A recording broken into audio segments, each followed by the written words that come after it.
Amém. Carta aos Efésios.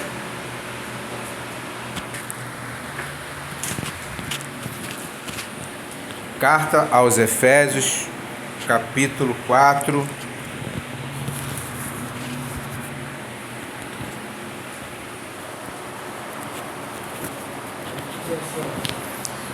Capítulo 4, Carta aos Efésios, capítulo 4, verso 17 ao 19. Assim diz a palavra do Senhor.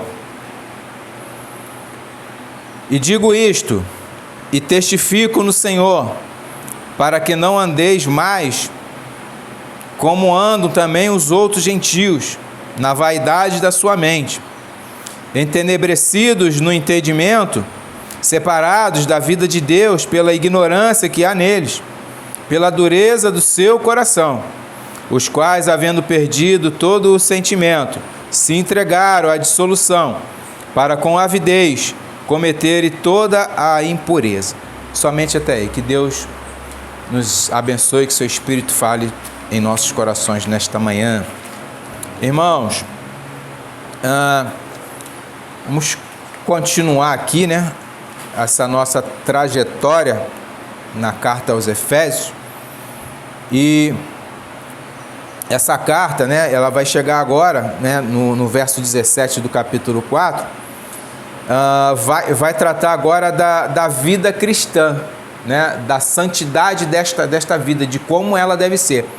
Antes ele estava tratando da igreja, né, nos versos anteriores ele tratou sobre o corpo que é a igreja, né, e agora nessa nova abordagem ele vai trazer o que é a vida cristã, como ela deve ser, né? A vida de cada cristão que faz parte do corpo, né? Faz parte da igreja. Então a igreja é santa porque o corpo tem que ser santo, porque o cristão tem que ser santo, senão não tem a igreja santa, né? Então ele vai falar que a nova vida em Cristo é oposta à velha, né? A nova vida que nós temos em Cristo, ela é oposta à que nós deixamos no passado, né? E que a santidade cristã é oposta aos costumes dos gentios incrédulos, dos ímpios, né? A gente chama gentios incrédulos os que estão no mundo ainda, né? Do qual nós fazíamos parte. Esses primeiros 3 versos, irmãos, dessa pequena perícope, ele vai nos mostrar quem nós éramos antes de Cristo nos alcançar. Como nós éramos tão depravados. Ele vai retratar uma imagem do nosso passado, né? Que ficou para trás, ficou cravado na cruz, né? O quão depravado nós éramos, o quão nós precisávamos de Cristo. E precisamos, né? Porque ainda estamos na carne. Esse verso, irmão, mostra a dura e horrenda imagem do homem depravado, dos ímpios, daqueles que ainda estão no mundo, né? Olhamos para o mundo, irmãos, e vemos mortos andando, né? E nós temos a missão, através da palavra de Deus, de levar a esperança a esses mortos, né? A cada morto que a gente puder, a gente leve a palavra de Deus para que esse morto seja ressuscitado, né? Lá em Ezequiel 37 vai falar, né? Sopra, Ezequiel, sobre esses ossos. Sopra o quê? O meu espírito sobre esses ossos. E a palavra de Deus é o Espírito de Deus, né? O Evangelho, irmão, é o anúncio das boas novas de Cristo.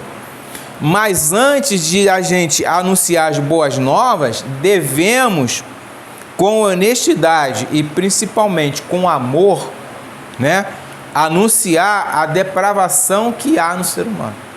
Você não pode simplesmente falar para a pessoa, que nós muito vemos aí nesses pseudos evangelismo que tem aí pela rua, que fica com aquela faixa: Jesus te ama, Jesus te ama, Jesus te ama. Pera aí, legal, Jesus ama, creio, Mas você tem que falar para ele, você é um pecador.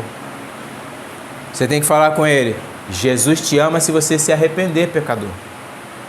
Eita, não tem isso lá. Eles não falam isso. Só vive com aquela faixa. E aí o pecador vai achar que Jesus ama ele daquele jeito ali. Pecando e não parando de pecar. E aí não é isso, irmão. Jesus ama o pecador, sim, mas o pecador tem que se arrepender para esse amor ter validade. Entende? Então, isso é um falso evangelho, né?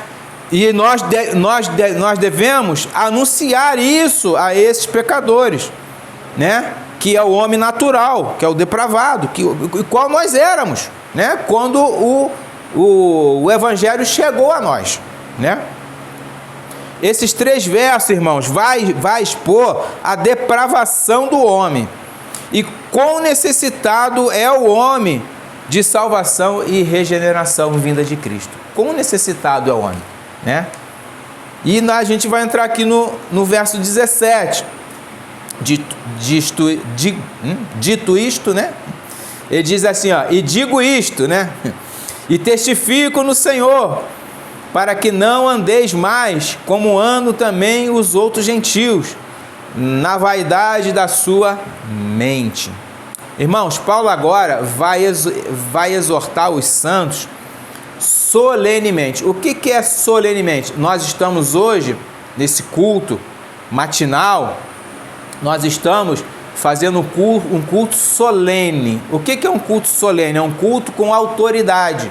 É um culto com majestade para aquele que é majestoso, para aquele que tem autoridade, que é o Senhor nosso Deus. Então, Paulo, ele exorta esses irmãos com essa mesma solenidade, com autoridade e poder que vem do céu. Por que ele faz isso? Ele diz aqui, ó, e digo isto, e testifico no Senhor.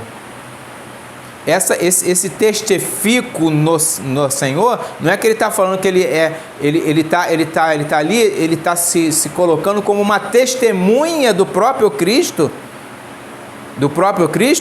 para exortar aqueles irmãos. Ó, esta palavra que eu estou lhe dando é do próprio Cristo.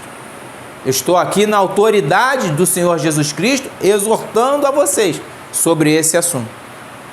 Então ele volta a exortar, né, aqueles irmãos agora nas suas vidas. Ele falou como igreja, agora eu vou falar da vida de cada um, de como eles, como cristãos, devem ser. Ele faz isso, irmão, não de qualquer jeito, mas como uma testemunha de Cristo. Ele faz isso de forma solene, ou seja, no Senhor. No Senhor, é o que nós estamos fazendo aqui hoje. Nós estamos fazendo um culto no Senhor e para o Senhor. Entende? Então, é com autoridade e com os mandamentos de Cristo que Paulo faz essa exortação, né? Ele fala aqui, ó, eu testifico no Senhor. Então, o Senhor estava sobre ele, ó, testifica lá, fala dos meus mandamentos para essas pessoas e por elas, eras e eras, até chegar a nós hoje, né? Aí ele continua aqui, ó, para que, né? Aí vem a exortação, né? Vem a exortação, a primeira, né? Para que não andeis como andam também os outros gentios, né? Para que não andeis mais, porque eles andavam. Não andeis mais.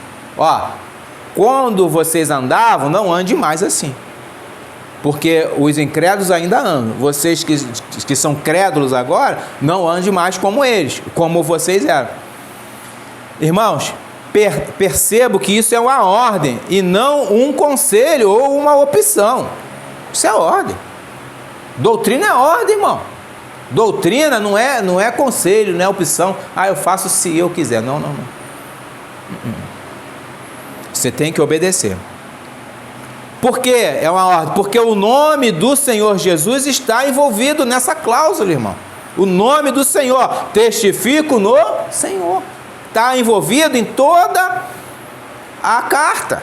Então, o que está escrito aqui é para nós hoje, entende? Então, nós temos que obedecer. Então, primeira ordem é o quê? Para não andeis mais como andam também os gentios, né?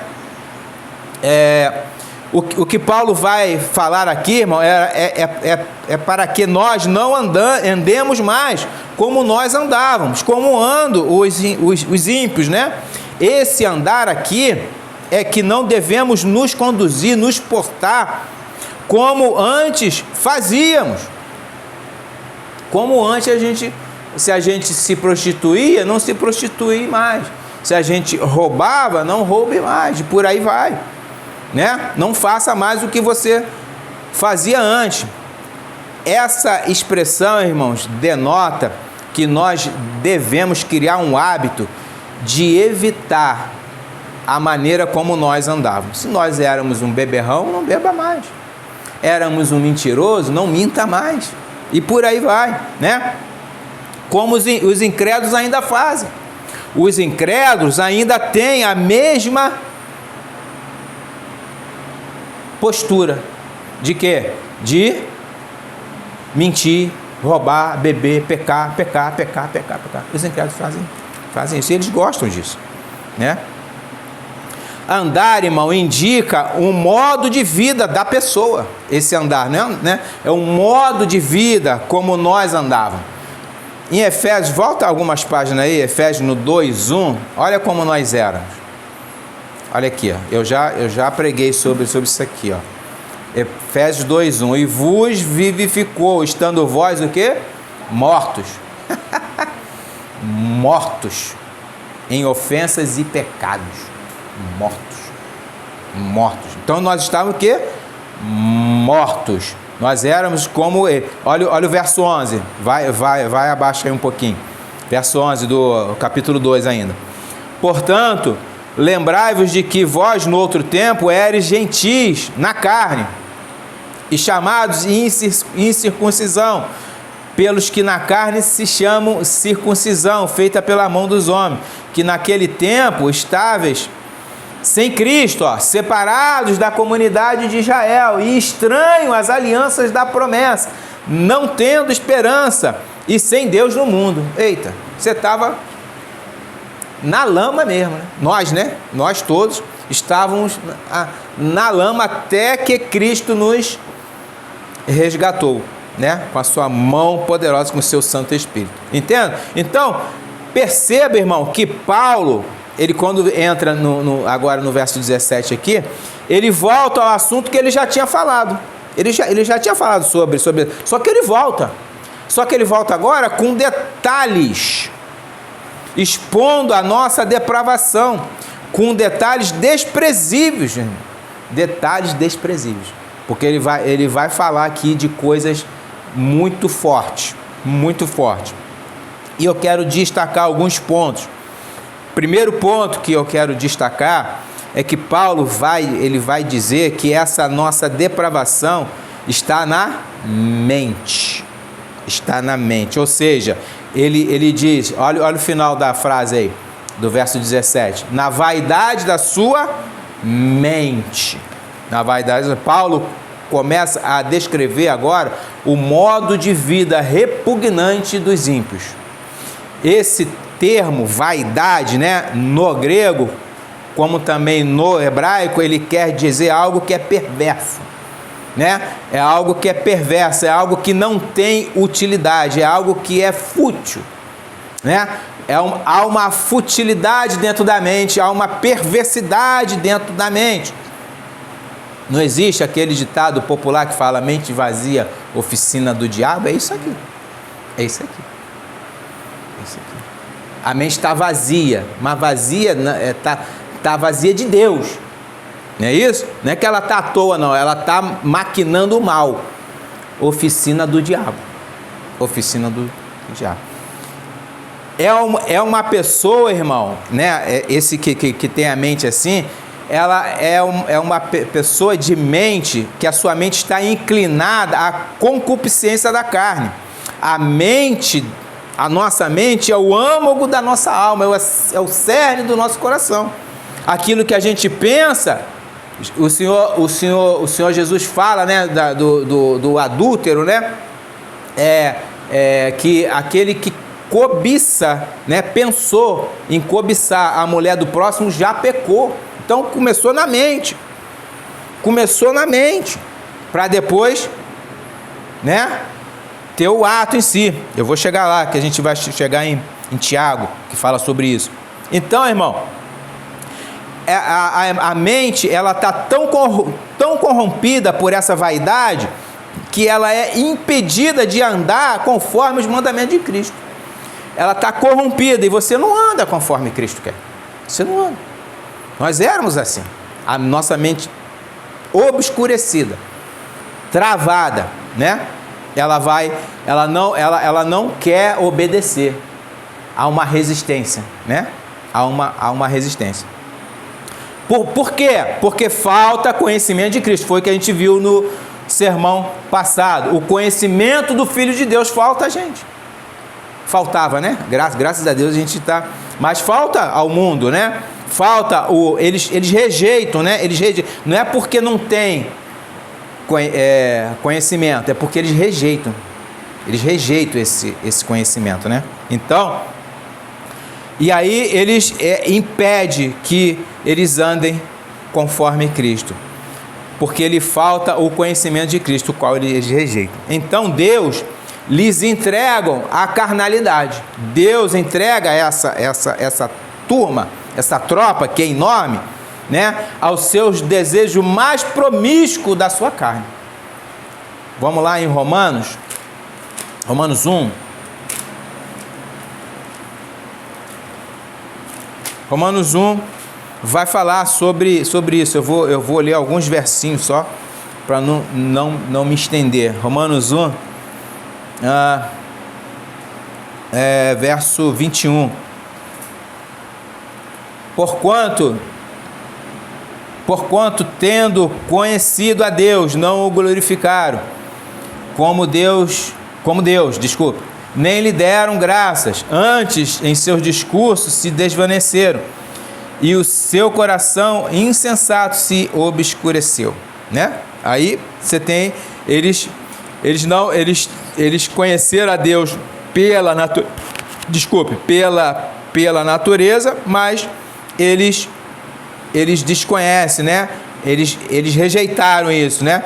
E aí você vai aqui no verso 26, diz assim: por isso Deus os abandonou às paixões infames. Ó, Deus deixou eles no que eles mais desejavam, porque até as suas mulheres mudaram o uso natural, no contrário à natureza, a homossexualidade, né?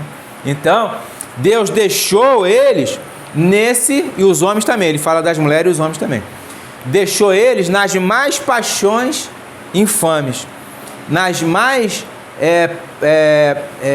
nos mais desejos carnais, para que eles é uma bestialidade, né? São as verdadeiras bestas, né? Então Deus deixou eles, agora vai. Aí eles, pé no acelerador e por aí vai, entende? Então, esse é o primeiro ponto que eu quero tratar com vocês. Conhece a Deus na natureza, mas no entendimento Rejeita a Deus. Ele sabe que existe Deus, mas eles rejeitam. Vamos para o verso 18 aí, para o segundo ponto.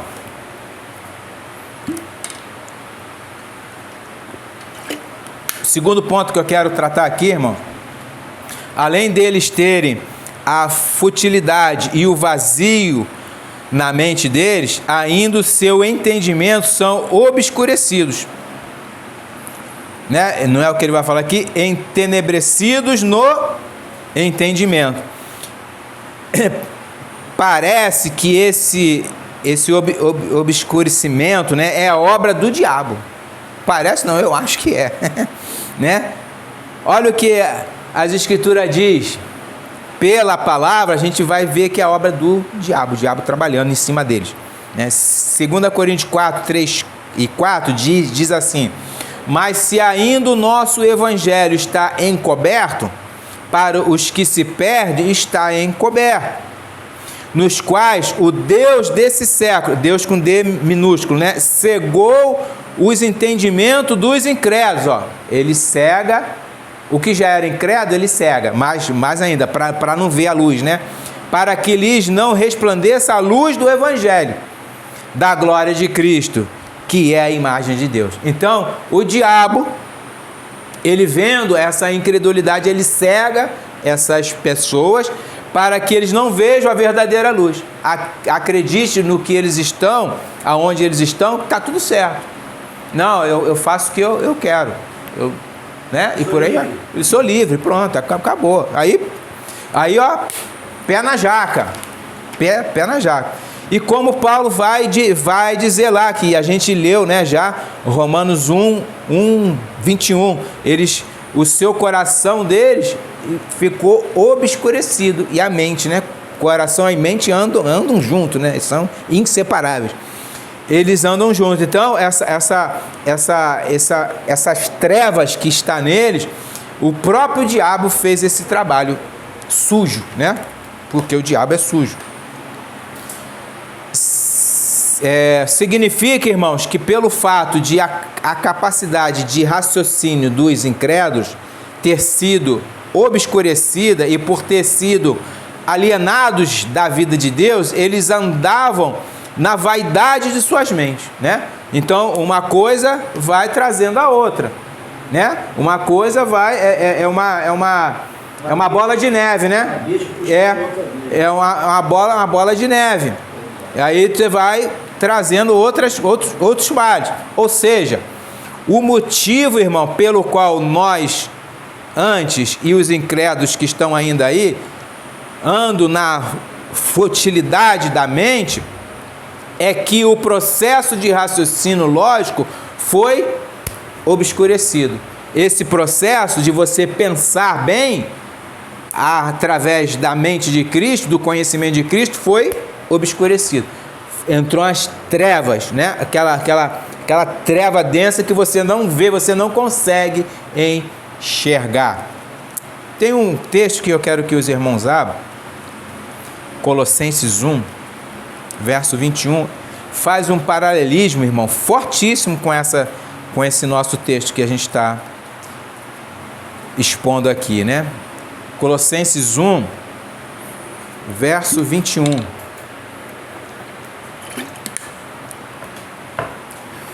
Vai dizer o seguinte, Colossenses 1, verso 21. A vós também, que no outro tempo erais estranhos e inimigos no entendimento, pelas vossas obras, mas agora, contudo, vos reconciliou. Então, o que ele está falando aqui? Nós éramos, né? Ele fala vós, né? Nós éramos estranhos e inimigos no entendimento, por causa das nossas más obras, das nossas péssimas obras. Nós éramos inimigos de Deus, mas Ele, pela sua misericórdia, nos reconciliou. Enquanto não há esse reconciliamento com Deus, com Cristo, os incrédulos continuam obscurecidos, né? Separados. Eles estão o quê? Separados. Então, volte lá para Efésios 2. E o terceiro ponto que eu quero entrar aqui com os irmãos é entenebrecido no entendimento, separados da vida de Deus pela ignorância que há neles. Então, eles foram o quê? Separados. Isso quer dizer o quê? Que eles foram alienados, que eles estão alienados, que eles estão distanciados de Deus. Estão distanciados. A única coisa que nos faz distanciar de Deus é o pecado. É um muro que é posto entre nós e Deus. Deus não habita onde há pecado. Deus não habita onde há pecado. Essa história de Deus está em tudo quanto é lugar, isso é mentira. Isso é coisa do diabo. Deus não habita aonde há pecado. Deus primeiro ele santifica o homem, limpa, justifica através do sangue de Cristo, para depois habitar nele. O homem pecador que rejeita, você pode orar, rezar, sei lá o que você vai fazer, Deus não vai te ouvir. Não ouve. Deus só ouve ao pecador arrependido. Pecador? Nananina não. Então, Deus só habita aonde Ele colocou vida. Deus não habita aonde há morte por causa do pecado. Está ali escrito ali. Então, irmãos, os gentios incrédulos, eles são separados da vida que procede de Deus. Né? O que ele vai falar aqui? Separados da vida de Deus. É uma vida que procede de Deus. Vou repetir, é uma vida que procede do alto, de Cristo, do Espírito Santo de Deus. É esta vida, não é qualquer vida. Então aquele que não tem vida que venha de Deus está morto. Está morto. Com farofa. Está morto, fedendo, irmão. É um carniça. Pô. Eu era assim, nós éramos assim. Então, essa vida que eles levam, na verdade, não é vida, é morte. Romanos 6:23 vai falar isso. É morte. Eles simplesmente não têm vida. Enquanto eles estiverem nesse estágio. Eles permanecem sem vida. A minha vida, vocês não têm vida, meu camarada. Vocês não têm vida. Se vocês não se chegarem a Cristo, vocês não têm vida. Dele procede a vida eterna, a origem, a fonte, a fonte sai de Cristo, de Deus. Por isso a frase que eu tanto falo, mortos andando. The Walking Dead, né? Zumbis. Vivos, mortos. Mortos-vivos. Mortos-vivos, entendeu? Estão andando, mas estão mortos. Estão mortos em quê? Em seus delitos e pecados. É triste isso. Por isso Paulo, irmão, exorta sobre os hábitos dos crentes, né? Por quê? Porque é incompatível essa dualidade, é incompatível você ser crente e continuar morto. Eu sou crente, mas ainda vivo com tantos pecados, com tantos delitos. Não tem nada a ver. Opa, peraí. Vai para a palavra que você vai falar, não, você era isso, não pode ser mais. Você era aquilo, não pode ser mais. Você fazia isso e aquilo, não pode mais. Não pode.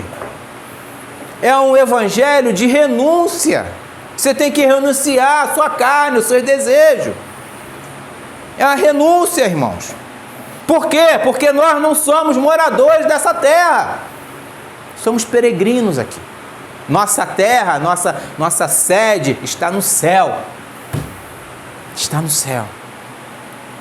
E como ele vai dizer em outra carta dele, Paulo, Gálatas 5:25, ele diz assim: se vivemos em espírito, andemos também em espírito. Se você diz que vive em espírito e anda em carne, opa, tem algo errado. Se você anda em espírito, vive em espírito, anda também em espírito. O que é andar em espírito, irmão? Oxe, andar decente, moralmente digno, de você passar pela rua, um ímpio falar, ali vai um verdadeiro crente. Sabe que você é um verdadeiro crente. Teus vizinhos sabem que você é crente. Tua família sabe que você é crente. Não fala com ele isso não, porque isso aí ele não aceita, porque ele é cristão. Entende? Agora, quando encontra esses... Deixa eu ficar quieto. Vamos lá. Isso quer dizer, irmão, que o verdadeiro crente, ele tem uma vida que procede de Deus. Essa vida não vem fulano, do bispo, do apóstolo, sei lá de quem for. Esta vida que o cristão tem, ela procede de Deus e você tem que andar como dignamente, conforme esta vida que você recebeu, esta nova vida. Porque você era o quê? Um fedorento, um carniça. Você era morto. Nós éramos mortos nos nossos delitos e pecados. E o quarto ponto que eu quero falar aqui também, vamos andar. Olha aí, pela sua ignorância, né? Pela ignorância que há neles. Paulo agora vai esclarecer o motivo pelo qual nós e eles, né, estávamos separados da vida de Deus, pela ignorância que há neles. Opa! Só que essa ignorância, irmão, não é inocente. Nós não somos inocentes, né?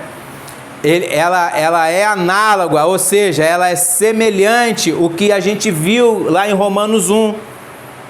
A partir do verso 18 lá, depois em casa vocês leiam, Romanos 1 vai falar, aquilo era a nossa ignorância. E é a ignorância deles. A ignorância, ela retrata, irmão, a degradação humana. Essa ignorância, ela vai retratar. Ele deixa bem claro que os seres humanos rejeitam o conhecimento de Deus. E dessa maneira, recusam-se a glorificar a Deus. É uma ignorância culpada ou culposa, né? É uma ignorância deliberada. Ah, eu não sabia, mentira. Ah, não me falaram, mentira. Mentira. Entende? Mentira. Não existe isso. Ah, eu não sabia. Mentira. Isso não é inocência, isso é uma rejeição deliberada deles, né? Deliberada de quê? De Deus e da vontade de Deus. Eu não quero saber de Deus, eu não vou obedecer a Deus e ponto. E é assim que eles agem. Ih, lá vem aqueles crentes chatos, né? Nossa, vamos pro outro lado da calçada. Ih, lá vem um pastor, misericórdia. Eu saí de perto dele, fala pra caramba. Ih, lá vem o irmão Edson, nossa, vive falando comigo, deixa eu ir pro outro canto. É ou não é? Ué. Eles são assim, nós éramos assim. Ah, deixa eu tomar minha geladinha aqui. Lá vem esses crentes chatos perturbar o juízo dos outros. Né? É assim que eles falam. Então, irmão, é uma ignorância que não tem de inocente, não tem nada. Ela é uma rejeição, né? Ela é um flagrante, irmão, da rejeição do conhecimento de Deus e de sua vontade. Essa ignorância está neles. É por isso que eles estão separados da vida de Deus, né? Pela ignorância deles. A causa de estarem separados da vida de Deus não é externa, é interna. É na mente, né? Mente depravada. Coração, que ele vai falar aqui agora, endurecido, né? E a gente parte pro quinto ponto, né? O coração, pela dureza do seu coração. Coração endurecido. Lembra-se de Faraó? Coração endurecido, né? A alienação da vida de Deus era resultado da ignorância deles, dos incrédulos. E isso, por sua vez, era o resultado da dureza do coração deles.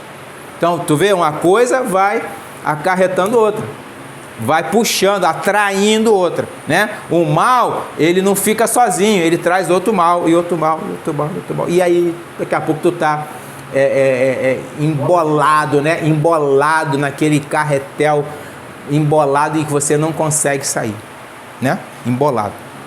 Então, para entendermos, irmão, melhor essa expressão, porque essa dureza que está no coração deles, vamos recorrer a um texto.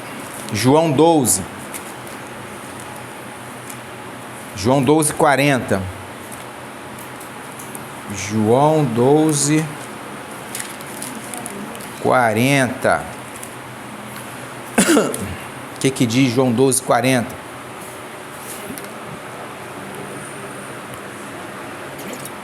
João 12,40 diz: cegou-lhe os olhos e endureceu-lhes o coração, a fim de que não vejam com os olhos e compreendam com o coração, e se converta e eu os cure. Quem colocou eles nessa posição? Deus, o próprio Deus, porque o coração deles estavam inclinados para o mal. Deus cega eles, endurece o coração, para que eles não vejam e não compreendam e se convertam.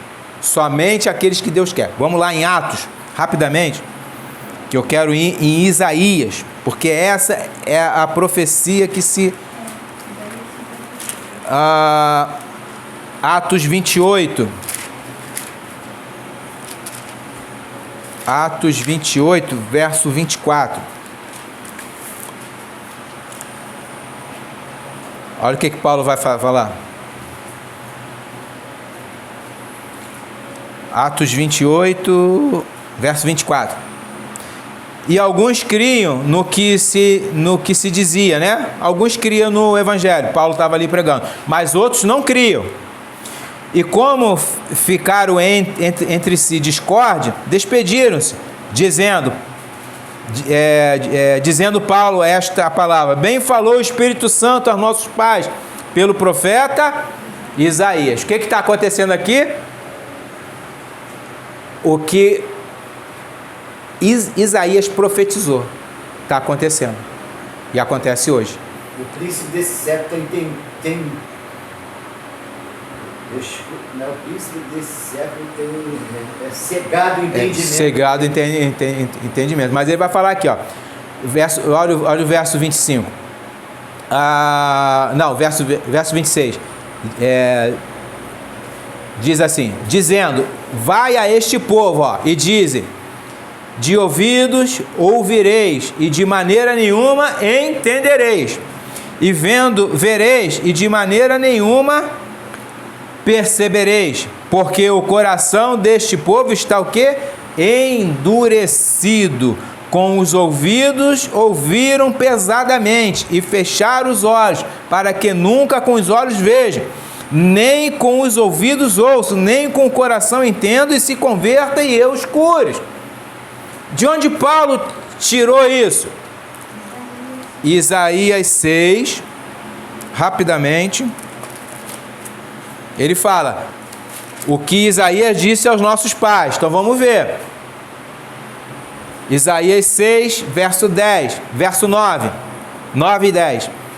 Então disse ele: vai e dize a este povo, ó, ouvis de fato e não entendeis, e vedes em verdade, mas não percebeis. Engorda o coração deste povo, faze-lhes pesados os ouvidos e fecha-lhes os olhos, para que ele não veja com seus olhos e não ouça com seus ouvidos, nem entenda com o seu coração, nem se converta e seja sarado. Isto, irmão, é os indecentes que estão no mundo. Aqueles réprobos que o Senhor falou, esses vão ter os corações endurecidos, eles não vão ouvir a minha palavra, e eu vou deixar eles nas más paixões infames deles, eu vou deixar eles nas concupiscências da carne, fazendo o que é desejoso aos olhos deles, e isso é mal perante os meus olhos. É assim que o Senhor trata eles. É assim que o Senhor trata eles. Então isso nós temos que falar para eles. Ó, vocês são pecadores. Botando o nosso testemunho, a nossa vida. Nós éramos assim. Creia em Jesus Cristo que Ele pode te sarar. Ele pode te salvar. Não é com a faixa dizendo, Jesus te ama. Sinto muito. Graças a Deus por isso, né?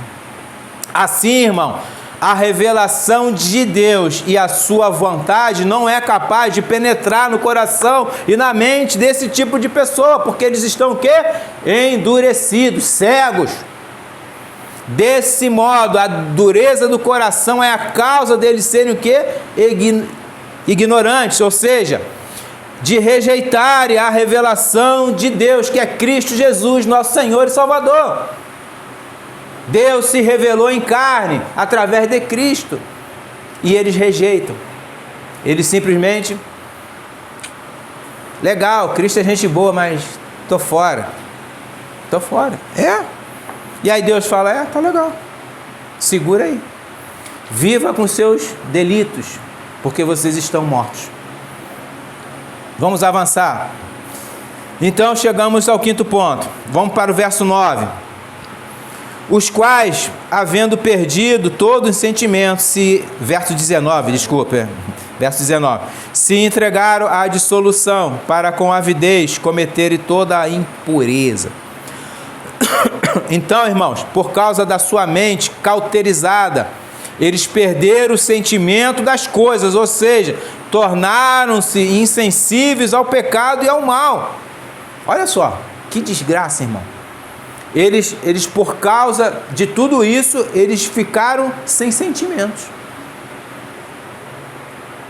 O que é uma mente cauterizada, irmão? É uma mente que congela, é uma mente que provoca paralisia nela, ao ponto dela não permitir que a pessoa raciocine, né? Que ela raciocine com o seu próprio raciocínio, ou seja, é como se ela tivesse drogada, alienada, bêbada, fora de si, né? Ela não consegue pensar corretamente.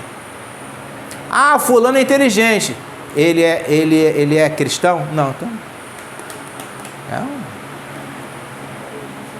inteligência do mundo, né? Entende?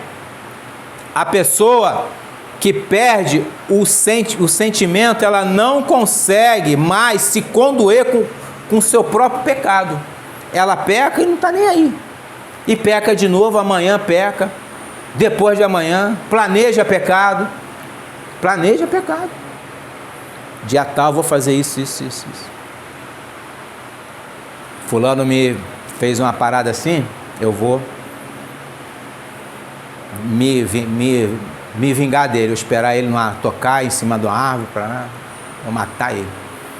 Planejou, entende? Planejou. Irmãos, vocês sabem da situação que está acontecendo lá em Israel, né? O Hamas, não sei se vocês viram agora, uma menina, uma brasileira, ela foi dar um testemunho do que aconteceu com ela. Ela estava naquela festa rave, quando o Hamas veio e matou aquele monte de gente, né? Que estava na festa. Ela se escondeu debaixo de corpos. Estavam num bunker lá tem isso, né? Negócio de bunker, de estrada, para se proteger de mísseis e tal, enfim. Eles estavam ali no bunker ela falou que tinha umas 40 pessoas nesse bunker. E aí o Hamas chegou ali e começou a matar eles. Só que não matou rápido. Ele pegava algumas mulheres e estuprava na frente das outras. E riam. Na língua deles falavam algumas coisas, rindo e debochando deles, e matavam. Ela conseguiu, acho que sobreviveu ela e mais 9 ou 10, um lance assim. Ela ficou debaixo dos corpos, se fingiu de morta e conseguiu sair dela. Ela está com trauma. E aí ela fala sobre isso aqui. Irmão, o que nada mais é isso, né? Vamos falar agora, né? Eu dei um exemplo para você ver a maldade, a depravação que está no homem. A maldade que está nesses filhos do diabo, filhos do cão. O que ocorre? Eles planejaram isso anos e esperaram a oportunidade. Vou pegar agora, que eles estão numa festa. Tudo rave. Totalmente. Não estou falando, não estou aprovando a festa, não. Mas não dá o direito a eles de ir lá e fazer essa carnificina. Não dá. Mas o que eu quero falar foi o planejamento deles. Eles planejaram o mal e executaram esse mal. Então, o que eu falo? Essa forma, eles perderam o quê? Todo o sentido, todo o sentimento. Eles não têm dó, eles não têm misericórdia, eles não estão nem aí. Matam crianças. Eu vi um vídeo de crianças enforcadas, irmão. Enforcadas. Na casa, eles enforcaram. Totalmente endemoniados. Sim, sim. Isso é o mundo, irmão. Isso é o mundo que a gente vive. Né? Isso é o mundo que a gente vive. Precisa ir muito longe lá. Aqui mesmo está acontecendo isso. Sim. Sim. Então, eles estão o quê? Eles perderam o quê? Todo o seu sentimento. Perderam. Estão sem esse sentimento. Não há sentimento neles. E eles se entregam, né? Eles se entregam à dissolução, que vai falar aqui, ó. Eles se entregaram à dissolução. Essa palavra aqui, irmão, ela não foi bem empregada. Ela não está errada. Porém, ela não retrata tudo que Paulo quer dizer aqui. Essa palavra, no grego, ela quer dizer literalmente prostituição desenfreada. Eles se entregaram a prostituições desenfreadas, sem freio. É aquele trem-bala que não tem freio, vai, né? É isso que quer dizer essa palavra aqui. Ele quer dizer que eles estão, irmão, sem limite. É uma imoralidade, uma indecência tal que estão sem limite. O Ramais. Né? E aí alguns dizerem, né? Aonde está Deus? Querem culpar Deus. Onde está Deus? No mesmo lugar. A tua obediência, né? No mesmo lugar. Deus não saiu do trono dele. Irmãos, percebam que é algo muito mais aterrorizante. A pessoa peca e continua pecando sem limite, sem nenhum constrangimento. Para a mente dessa pessoa débil, né? O que ela faz e os outros é normal. É normal isso, né? Escarnece de Deus. Exatamente. É a satisfação de desejos desenfreados. Eles se satisfazem na própria carne desenfreado, né? É a satisfação disso, é a prática do pecado sem levar em conta as suas consequências, que é a morte, como diz Romanos 6:23, né? O salário do pecado é a morte. Então eles não estão nem aí. O que eles acham naquele coração? Eu sou filho do cão, eu sou filho do diabo, que se dane Deus. É mais ou menos isso. Então, vejamos o que Tiago vai falar. Tiago diz assim, ó: mas cada um é tentado quando atraído e engodado pela sua própria concupiscência. Depois, havendo a concupiscência concebido, nascido, né, dá luz ao pecado. E o pecado, sendo consumado, gera a morte. Tiago 1:14-15. Então, o que Tiago falou tudo aqui agora? Ele começa aqui, né? Os olhos é a candeia da alma. Olha, cobiça, eu vou fazer. A mente maquina, e aí ele é concebido e dá a luz ao ato. E quando dá a luz ao ato, é um abraço, né? Ele peca e isso gera o quê? A morte no indivíduo. Ele é morto, como eu falo, um morto andando, né? Vejamos outro texto, irmão, que vai nos ajudar. 1 Timóteo, capítulo 4, primeira carta de Timóteo. E eu estou acabando, com a graça de Deus. 1 Timóteo 4, verso 1 e 2, diz o seguinte: mas o Espírito expressamente diz que nos últimos dias, nos últimos tempos, apostatarão alguns da fé, dando ouvidos a espíritos enganadores e a doutrinas de demônios, pela hipocrisia de homens que falam mentiras, tendo cauterizado a sua própria consciência. Eles acreditam nos enganadores e a sua mente fica o quê? Cauterizada pela sua própria consciência, por causa das mentiras que esses homens falam para eles. Isso é um retrato da nossa do nosso mundo hoje, da nossa igreja moderna, isso aqui é o retrato, espíritos enganadores, enganando aqueles que estão ali com falsas doutrinas, com hipocrisia de homem, e a mente do cara fica cauterizada. E para tu quebrar isso é difícil. Nossa, é muito difícil. Irmão, esta última frase diz expressamente o efeito causado a essas pessoas. Volta lá, Efésios 4:19, ele diz aqui, ó, para com avidez cometerem toda a impureza. Avidez, irmão, quer dizer o quê? É uma busca excessiva e incansável da satisfação da carne. É algo que você quer muito, você cobiça demais, você não consegue suportar tal desejo que você faz. Isso é avidez. É uma busca incansável daquele desejo carnal. Isso é avidez, né? É um querer desenfreado ao pecado. Misericórdia. Estou falando que o texto, irmão, Paulo pega pesado aqui. Ó, vocês, os ímpios, eles cometem avidez. Eles cometem um desejo brutal. Um desejo, eu quero muito isso, eu não consigo resistir. Eu quero, é mais forte do que eu. Não é assim que eles falam? É mais forte do que eu. Como diz, eles pegam um texto fora do contexto aqui e falam, a carne é fraca, né, irmão? A carne é fraca, mas o espírito está pronto. Tu vê, pelo amor de Deus, ele só fala a carne é fraca, né?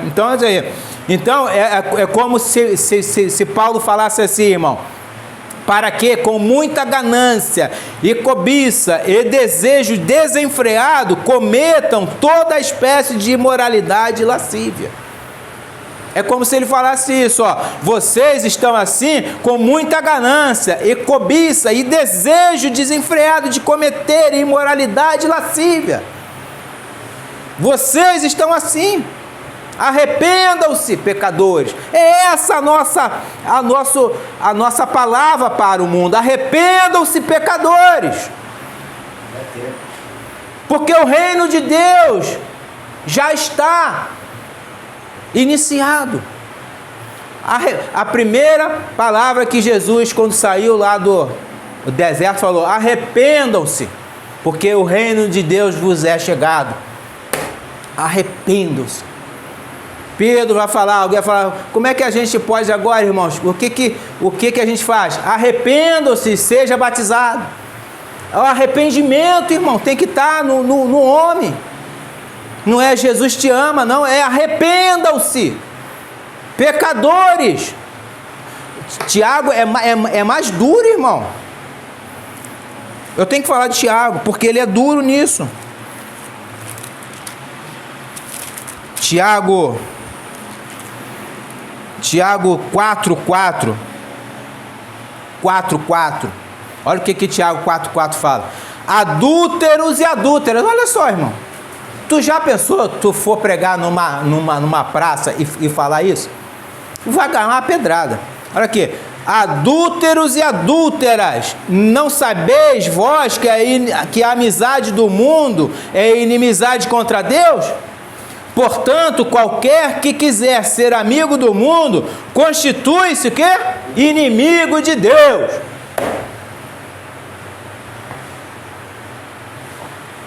É isso, irmão. Inimigos de Deus. É esse evangelho que a gente deve pregar. Com amor. Firme, porém com amor, amando aquele, não odiando aquela pessoa, não odiando, mas amando ela. Se você leva a verdade para essa pessoa, você já ama. Você leva a verdade, você já ama. A gente tem sido vítima. Pois é. E eu concluo aqui, irmãos. Esta análise desses versículos torna evidente uma série de causas e efeitos. É possível, irmãos, reconstruir essa situação pela inversão da sequência dessas declarações. Ficaria mais ou menos assim: a dureza do coração deles em relação a Deus causa a sua ignorância. A ignorância deles, eu estou fazendo de trás para frente, tá? A ignorância deles quanto a Deus e a sua vontade os leva à separação da vida de Deus. E a separação deles faz que a sua mente fique obscurecida. E a sua mente obscurecida / cauterizada os leva a andar na futilidade da mente. Os leva a andar com essa mente vazia, com a oficina do diabo dentro da mente deles. E essas causas, irmãos, e efeitos, elas desembocam na perda do quê? Dos sentidos, dos sentimentos. Eles perdem tudo isso de vista, os tornando o quê? Insensíveis a qualquer pecado, a qualquer mal. E se entregam a uma prostituição desenfreada, com um desejo também desenfreado de praticar toda sorte de pecado. Este é o ser humano em sua realidade sem Deus, totalmente depravado, incapaz de qualquer bem, até que ele seja alcançado pelo Santo Espírito de Deus e o faça regenerar. Mortos andando, devemos levar esta mensagem até eles. Amém? Deus abençoe esta mensagem em nossas vidas.